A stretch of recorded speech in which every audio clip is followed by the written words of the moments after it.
নমস্কার বন্ধুরা, মায়ের রান্নাঘরের চ্যানেলে সবাইকে স্বাগত জানিয়ে আজকে আমি একটা নতুন রেসিপি নিয়ে এসেছি।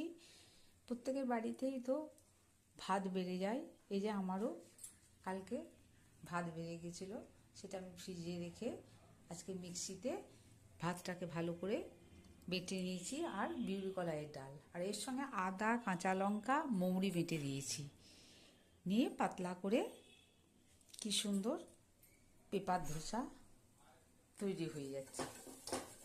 এই যে এখানে আমি পেঁপার ধোসাটা তৈরি করেছি, আর একটা তৈরি করছি। আপনারাও এভাবে তৈরি করে খেতে পারেন, এটা খেতে খুবই ভালো লাগে।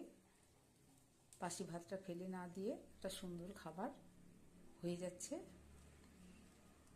এটা খেতেও খুব সুন্দর হয়। নমস্কার, সবাই ভালো থাকবেন। Tata, bye bye.